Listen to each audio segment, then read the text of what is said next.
Hello बच्चों, चलो इस प्रश्न को पढ़ते हैं। इस प्रश्न में पूछा गया है बोरोन हैलाइडों की लुईस अम्ल सामर्थ्य का कर्म ये होता है और ये क्यों होता है ये आपको बताना है। तो चलो सबसे पहले हम इस प्रश्न की मुख्य अवधारणा को सीखते हैं। और मुख्य अवधारणा के अंदर हमारे पास में आता है कि सबसे पहले हम देखते हैं लुईस अम्ल क्या होते हैं।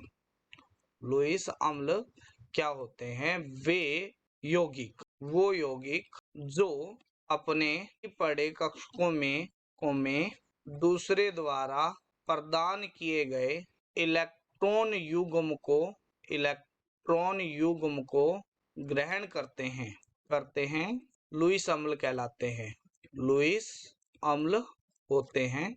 ठीक है, तो अगर हम बात करते हैं तो यहाँ पर बात करते हैं इसके अंदर, तो बोरोन के पास में क्या है, एक एक खाली कक्षक पड़ा हुआ है। यहाँ पर बोरोन के पास खाली कक्षक है, इस बोरोन के पास भी, इस बोरोन के पास में खाली कक्षक है।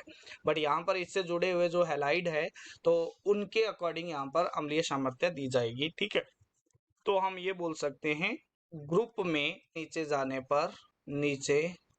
पर हैलाइडों का आकार बढ़ता है, जिस कारण बोरोन हैलाइड में नीचे जाने पर पश्चबंध बनाने की प्रवृत्ति। अब ऐसा क्यों है? देखो यहाँ पर जैसे हमारे पास में बोरोन है और इस बोरोन से आपके पास में क्या जुड़े हुए हैं, 3 हैलाइड जुड़े हुए हैं। जैसे ये 3 हैलाइड जुड़े हुए हैं। ठीक है, अब इसके पास में क्या है, एक खाली पड़ा कक्षक है, ये आपके पास में खाली पड़ा पी कक्षक है।